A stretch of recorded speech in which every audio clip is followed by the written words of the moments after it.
Pega uma colher desse meu especial e acabe com sua perda de memória. Meu avô sempre foi o homem mais independente que eu conheci. Mesmo depois dos 70 anos, fazia tudo sozinho. Ia ao banco, dirigia para qualquer lugar, cuidava da própria casa e tinha orgulho disso. Ele costumava dizer que a pior coisa que poderia acontecer era depender dos outros. Por isso, demoramos para perceber que alguma coisa estava mudando. Tudo começou quando ele passou a evitar sair sozinho. No início, inventava desculpas. Dizia que estava cansado, que estava calor demais, que resolveria depois. Até que um dia descobrimos o motivo. Meu avô tinha ido até uma farmácia que frequentava há mais de 10 anos. Um lugar que ficava a menos de 15 minutos da casa dele. Mas na volta ele se perdeu. Ficou quase 2 horas rodando pelas mesmas ruas sem conseguir encontrar o caminho. Quando chegou em casa, estava visivelmente abalado, mas tentou fingir que nada tinha acontecido. Eu percebi porque fui eu quem o encontrou sentado na garagem, olhando para o chão. Foi a primeira vez que vi medo nos olhos dele. Depois disso, os sinais ficaram mais claros. Ele começou a anotar coisas que nunca precisou anotar. Colava papéis pela casa inteira. Esquecia onde estacionava o carro. Perdia o raciocínio durante conversas. E sempre que percebia um desses esquecimentos, ficava quieto, como se estivesse tentando esconder aquilo de todo mundo. O dia que mais me marcou foi quando ele me chamou pelo nome do meu pai. Não uma vez, várias vezes seguidas. Eu corrigi. Ele pediu desculpas, mas percebi que aquilo mexeu com ele muito mais do que comigo. Naquela noite eu comecei a pesquisar tudo o que podia sobre memória e envelhecimento cerebral. Eu precisava entender o que estava acontecendo. Passei semanas lendo artigos, assistindo entrevistas e procurando respostas. Foi então que encontrei a apresentação de um médico que explicava uma teoria completamente diferente sobre os esquecimentos.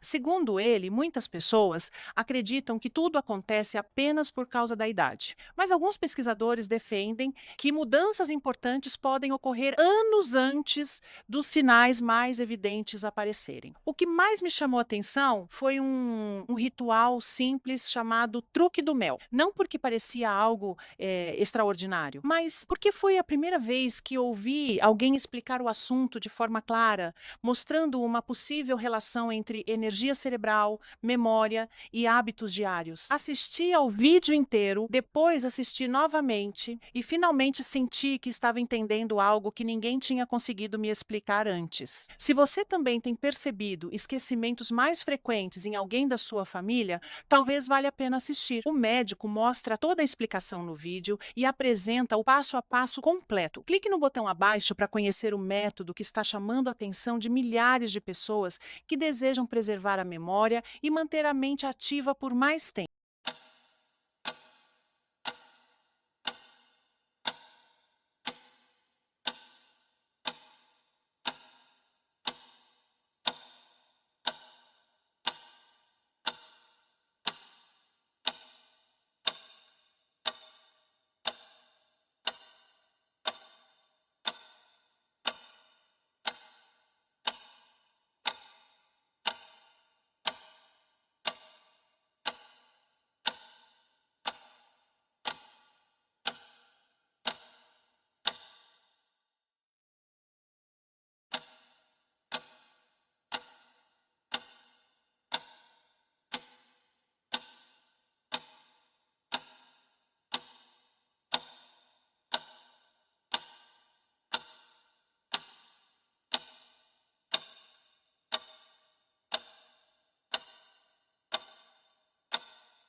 I'm going to tell you something. It took me years to understand.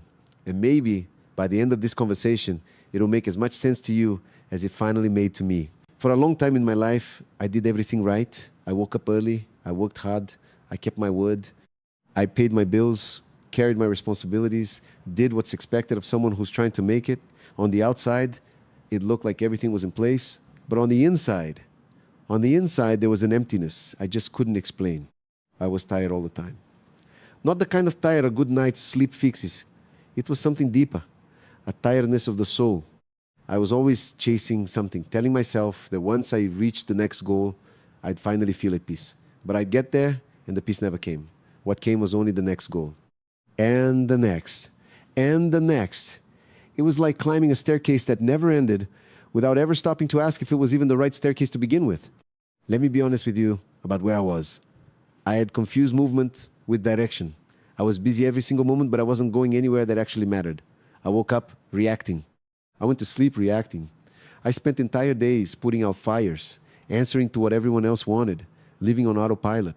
And in the few quiet moments when the house went still and it was just me and myself, I felt deep down that I was living someone else's life, a life that looked right on paper, but had nothing to do with who I really was. And what did I do with that discomfort? I blamed everything out there. I blamed time, which was never enough. I blamed circumstances, which were never in my favor. I blamed people who never understood. I blamed luck, which always seemed to smile on everyone but me. It was always something on the outside holding my life back. Always an external villain, always an excuse, ready to go. Until one day, something happened. It wasn't anything big. It wasn't a tragedy, and it wasn't a miracle. It was just a silence that lasted a little longer than usual. I was sitting there, alone, and out of nowhere, a question came to me, a question I'd never had the courage to ask. It was simple. If I keep going exactly as I am today, making exactly the same choices, do I actually want to end up where this path leads? And the answer, deep down, was no. A no that hurt. But an honest no, and in that same instant, a second realization hit me. And that one was the hardest to swallow. I realized that the one thing all my problems had in common was me. It wasn't the circumstances. It wasn't the people. It wasn't luck. It was the way I thought, the way I chose, the way I treated myself on the inside every single day without even noticing. That might sound like a harsh thing to realize, and it is. But it was at the same time the most freeing moment of my life. Because if the problem were only out there, I'd be a prisoner of the outside world forever. But if part of the problem was in me, then part of the solution was in me too. And for the first time in a long time, I felt like I had some power over my own life. That was the beginning. Not of some dramatic change from the outside in, but of a quiet shift from the inside out. The first thing I changed wasn't my routine. It wasn't my job. It wasn't anything out there. It was the conversation I was having with myself. Because I noticed something frightening. I spent the whole day sabotaging myself on the inside, beating myself up over everything, shrinking myself with every mistake, comparing myself to everyone all the time.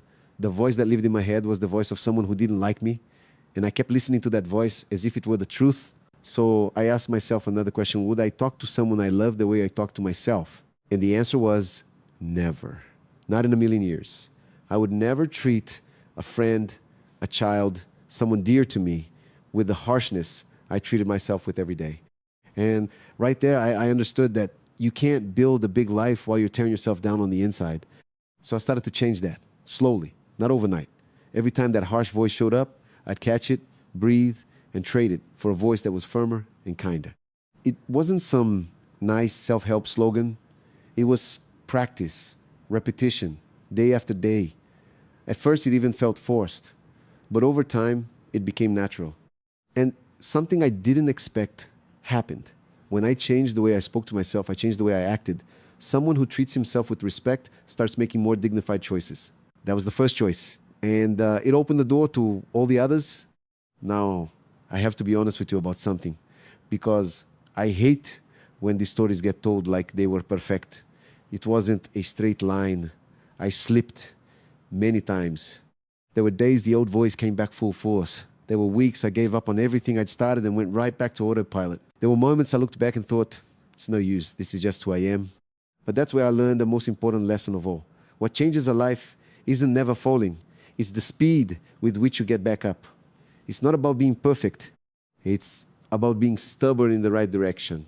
Every time I fell and came back, I came back a little faster. And that maybe was the real turning point. I stopped demanding perfection from myself, and I simply refused to quit. The second choice was a stranger one for me. I decided to slow down. For someone addicted to being busy, stopping felt like a waste. It felt like laziness. It felt like falling behind. But I started setting aside a few minutes of my day just to be in silence. No phone, no noise, producing nothing. Just me, my breathing, and the attempt to reconnect with myself. At first, it was uncomfortable. Very. My mind screamed. My thoughts tripped over each other. That anxiety came up, the kind you feel when you think you should be doing something else. But I kept at it. And over time, in that silence, something began to settle. The waters that were always stirred up started to calm. And when the water settles, you can finally see the bottom. It was there, in that space, that I found something I had lost without even noticing. A sense of connection with something greater than me. With a purpose I could feel pulsing behind my choices. With the wisest part of myself, the part that always knew the right way, but lived drowned out by the noise of daily life. That's when my spirituality stopped being a distant word and became something real, concrete, lived day by day. Not as a religion I followed out of obligation, but as a presence I had finally stopped to listen to. And in that reconnection, two things began to grow inside me, slowly, like roots. The first was gratitude.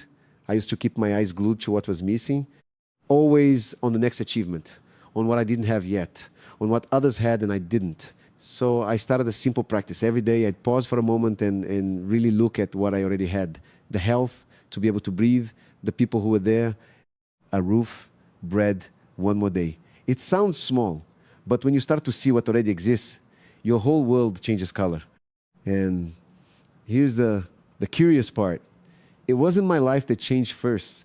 It was the way I was looking at it. Life came after. The second thing that grew was faith. And I'm not talking about a passive faith that waits with its arms crossed for the sky to fix everything. I'm talking about a faith that acts. The confidence to do my part with everything I have, the best I can, and to hand over in peace what doesn't depend on me, because I used to try to control every detail, every outcome, every reaction from other people. And it was eating me alive. The day I learned to let go of what I can't control and to focus my energy on what I can, it was like taking a backpack full of stones off my shoulders. And strangely enough, it was exactly